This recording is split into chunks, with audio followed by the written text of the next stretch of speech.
Hello everyone, once again welcome to home classes. और आज same चीज़ वही हम अपना डीएनए रेप्लिकेशन का टॉपिक कंटिन्यू कर रहे हैं। पिछले क्लास में हमने देखा कि जो एंजाइम्स जो एक दो एंजाइम्स होते हैं वो कैसे काम करते हैं।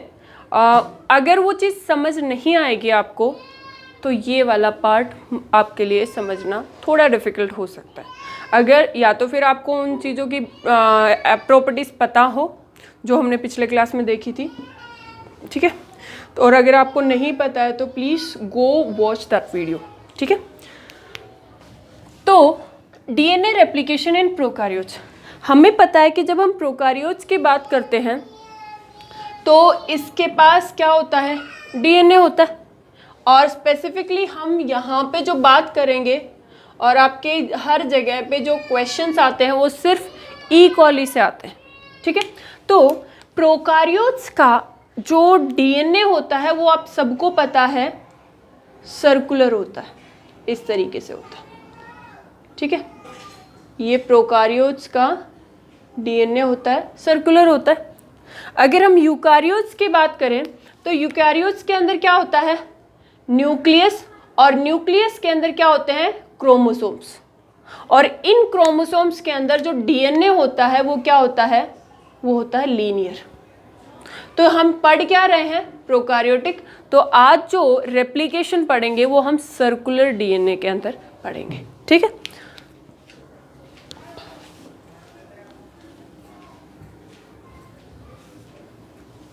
तो ये हमारे पास है ई कोली का सर्कुलर डीएनए, सर्कुलर डीएनए। देखो जो सर्कुलर रहेगा वो ऐसे नहीं होता है, बट हम उसको एक करेक्ट इस तरीके से रिप्रेजेंट करेंगे कि ये क्या है, सर्कुलर। वैसे आप सबको पता है कि वो थोड़ा तो ऐसे जो पहले मैंने बनाया था उस तरीके का कुछ होता है। तो ये क्या होता है, हमारे पास सर्कुलर डीएनए होता है। अब हमने देखा था पिछली क्लास में कि कोई भी सेल डिवाइड होने के लिए क्या होते हैं, प्रोटीन्स बनाता है। यानी सबसे पहले उसको ग्रोथ फैक्टर्स मिलते हैं और ग्रोथ फैक्टर्स मिलते ही वो क्या करता है, प्रोटीन्स बनाने लग जाता है। अब प्रोटीन्स ही बेसिकली क्या करते हैं, डीएनए रेप्लिकेशन का पूरा काम करते हैं। तो हम इसके एक साइड में यहाँ पे लिखते जाएंगे कि जो जो प्रोटीन्स यूज़ हो रहे हैं, प्रोटीन्स, हम प्रोटीन्स ना बोलें इसको तो ही बेटर रहेगा, क्योंकि ये क्या होते हैं, एंजाइम्स। और एंजाइम्स बने किससे होते हैं, प्रोटीन्स, ठीक है। तो अब ये प्रोटीन बाइंड, ऐसा नहीं होता कि कोई भी प्रोटीन और कोई भी एंजाइम है और कहीं पे भी जाके बाइंड हो गया। तो यहाँ पे हमारे पास डीएनए, सर्कुलर डीएनए के पास इसका रेप्लिकेशन शुरू करने के लिए हमारे पास क्या होते हैं, कुछ स्पेसिफिक साइट होती है और उसी स्पेसिफिक साइट पे आके अटैच होता है हमारे प्रोटीन्स यानी एंजाइम्स, ठीक है। तो ये जो सबसे पहले साइट जो हमें चाहिए वो है ओरिसी, यानी जो ओरिजिन ऑफ रेप्लिकेशन होता है, कहाँ से शुरू होगा। ऐसा नहीं होता कि कहीं से भी शुरू हो गया, इसकी एक स्पेसिफिक साइट होती है और उसी स्पेसिफिक साइट के साथ वो पर्टिकुलर एंजाइम बाइंड करता है और उसी स्पेसिफिक साइट से रेप्लिकेशन शुरू होता है। तो इसको अगर हम यहाँ पे थोड़ा सा जूम करके देखने की कोशिश करेंगे कि ये जो ओरिजिन ऑफ रेप्लिकेशन वाला साइट होता है वो कैसा होता है, इसी को यहीं पे जूम करके देख लेते हैं, ठीक है। तो ये मान लो हमारे पास क्या है, ओरिसी यानी ओरिजिन ऑफ रेप्लिकेशन। वैसे इसका फुल फॉर्म होता है, ओरिसी का मतलब होता है क्रोमोसोमल रेप्लिकेशन साइट, ठीक है। तो इसमें क्या होता है, ये बेसिकली बना होता है लगभग 245 न्यूक्लियोटाइड या फिर बेस पेयर्स। और ये जो साइट होती है, ये जो पर्टिकुलर ओआरसी होती है, इसके अंदर बहुत ज़्यादा नंबर क्या होते हैं, ए और टी के बॉन्डिंग, यानी बेस पेयर्स होते हैं। और ज़्यादा बेस पेयर्स किसके होते हैं, एटी। और इसीलिए इसको बोला जाता है कि ये जो ओरिजिन ऑफ क्रोमोसोमल रेप्लिकेशन वाली जगह होती है ये रिच होती है एटी, एडेनाइन एंड थायमिन। तो यहाँ पे होता क्या है कि ये जो साइट होती है ये वाली, देखो ये वाली जो साइड होती है राइट साइड होती है। हम आपको बायो में पता होगा कि जो लेफ्ट वाला पार्ट होता है उसको राइट के जैसे कंसिडर करते हैं, और मतलब डायग्राम हर एक वैसे ही बनाते हैं, और राइट वाला लेफ्ट के साइड। तो ये किस साइड बना रहे हैं? लेफ्ट हैंड के साइड। तो ये किस साइड है एक्चुअली में? राइट हैंड के साइड।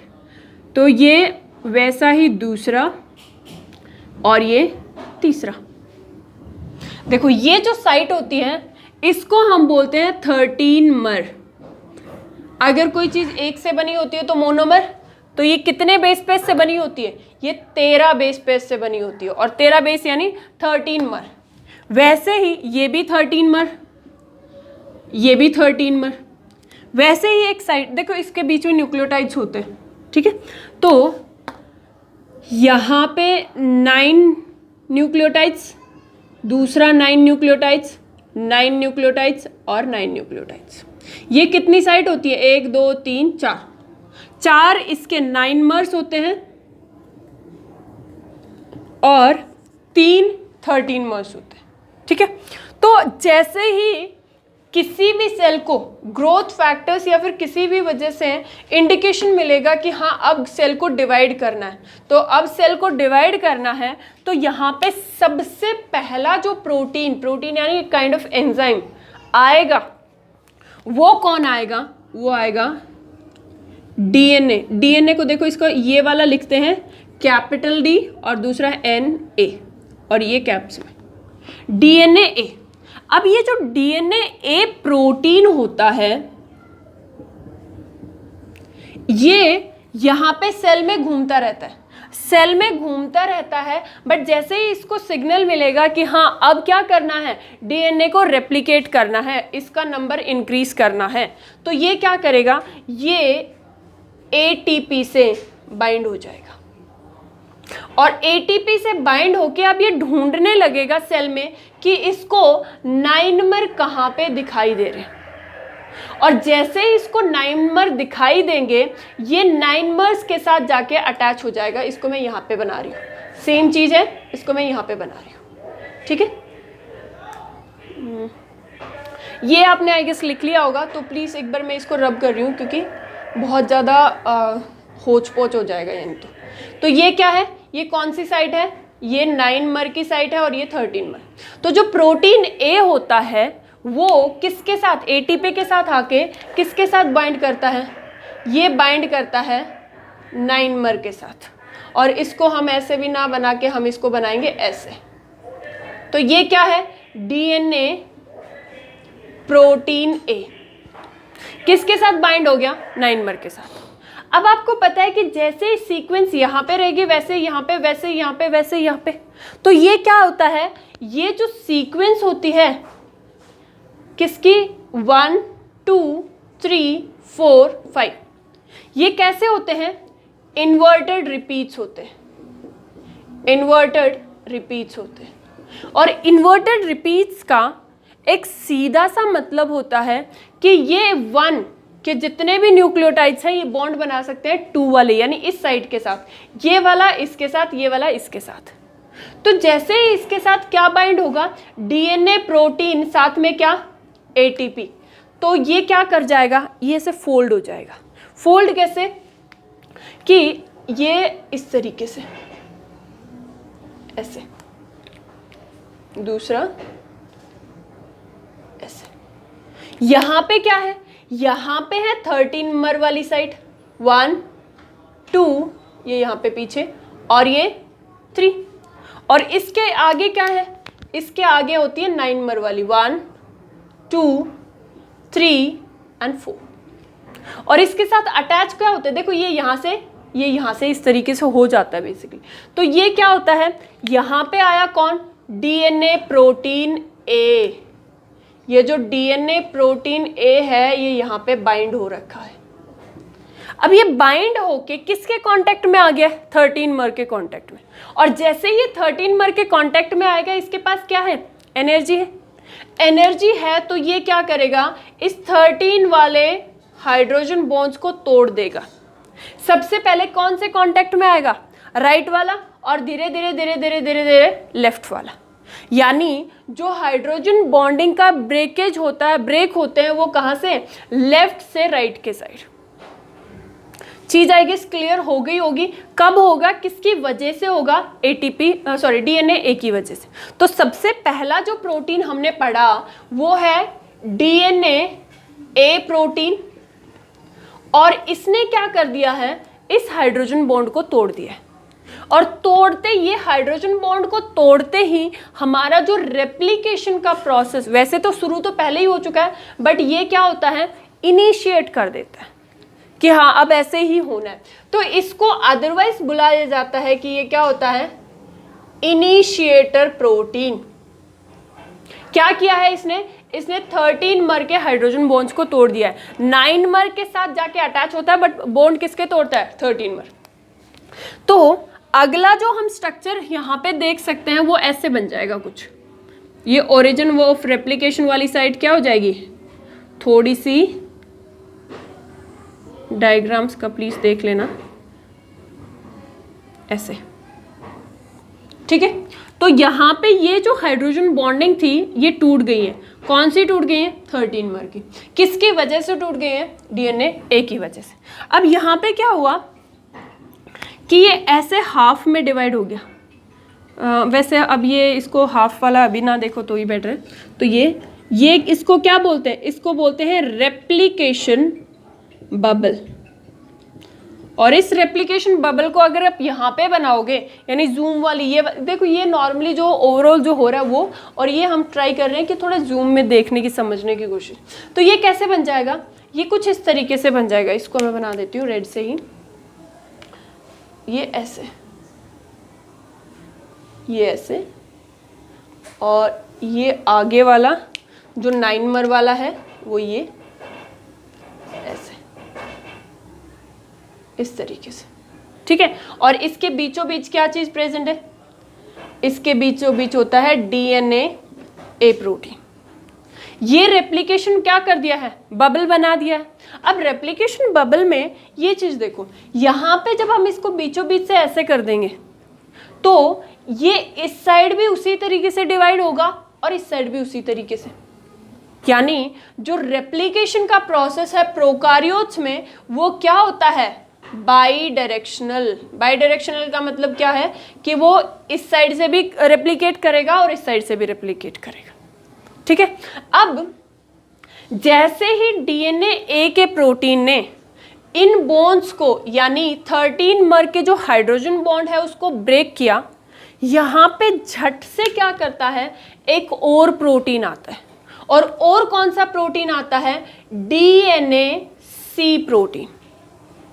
अब डीएनए सी के साथ क्या होता है, एक कॉम्प्लेक्स आता है प्रोटीन्स का। ये अकेला नहीं आता, बहुत सारी बुक्स में आपको सिर्फ डीएनए सी मिलेगा, बट बहुत सारी बुक्स में मिलेगा डीएनए कॉम्प्लेक्स, या फिर आपको लिखा मिलेगा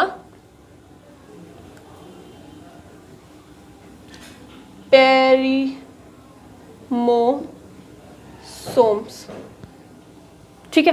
तो ये क्या होता है, ये होता है DNA protein C, DNA protein T, pri A, pri B and pri सी।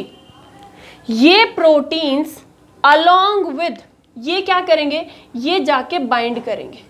इसको आप रहने दो 2 मिनट। तो ये क्या करेंगे, ये जैसे ही यहाँ पे इसको दिखा कि ये रेप्लिकेशन बबल बन गया है, ये सारा का सारा क्या बना लेता है, एक कॉम्प्लेक्स बना लेता है। ये मैंने बना दिया इसका एक कॉम्प्लेक्स, मान लो ये एक कॉम्प्लेक्स है। ये कॉम्प्लेक्स ऐसे का ऐसा जाके अटैच हो जाता है, कहाँ पे, यहाँ पे, ये इसके स्टैंड पे, यहाँ पे, और एक यहाँ पे। क्योंकि ये जो प्रोसेस है ये बाई डायरेक्शनल है, तो एक अगर यहाँ पे अटैच हो रहा है तो दूसरा यहाँ पे भी अटैच होगा, ठीक है। तो ये जो प्रोसेस है ये बाई डायरेक्शनल इसी वजह से होता है। डीएनए ए के बाद 2 क्या बन जाते हैं, 2 क्या अटैच हो जाते हैं, डीएनए सी के कॉम्प्लेक्स, करेक्ट। अब जैसे ही डीएनए सी के कॉम्प्लेक्स अटैच हुए तो दूसरा जो प्रोटीन हम देख रहे हैं इंपॉर्टेंटली वो है डीएनए सी प्रोटीन। इसका काम होता है लोड करना। किसको लोड करना, इसका काम होता है डीएनए बी प्रोटीन को लोड करना। यानी डीएनए प्रोटीन बी तब तक नहीं आएगा जब तक ये यहाँ पे डीएनए प्रोटीन सी नहीं आएगा। सी क्या करता है, बी को बाइंड करने के लिए साइट को तैयार करता है। तो यहाँ पे जैसे ही देखा यहाँ पे सी बाइंड हो गया है, कौन आके अटैच हो जाएगा, डीएनए बी। अब जिस तरीके से डीएनए ए के साथ क्या अटैच हो रखी थी, एटीपी, वैसे ही डीएनए बी के साथ भी क्या अपने साथ ये क्या लेके आएगा, एटीपी।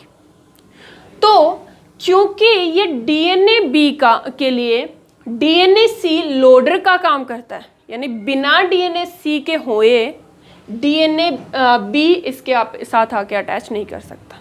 तो डीएनए सी कैसा काम करेगा, एक लोडर का काम करेगा। तो डीएनए ए होता है इनिशिएटर, डीएनए सी होता है लोडर। ठीक है, तो अब इसने क्या कर दिया, डीएनए बी के साथ बाइंड कर लिया है, किसकी प्रेजेंस में, डीएनए सी। अब ये क्या करेगा, इसके साथ अपने साथ क्या लेके जा रहा है, अपने साथ लेके जा रहा है ये एटीपी। और जब ये एटीपी साथ लेके जाएगा तो वो एटीपी क्या होगा, हाइड्रोलिसिस भी होगा, यानी एनर्जी भी रिलीज करेगा। जैसे ये एनर्जी रिलीज करी, ये जो बाइंडिंग फोल्डिंग थी वो फोल्डिंग हट जाएगी, और फोल्डिंग हटते ही डीएनए ए भी बाहर, और क्या, डीएनए सी का कॉम्प्लेक्स भी बाहर। यानी अगला जो प्रोसेस होता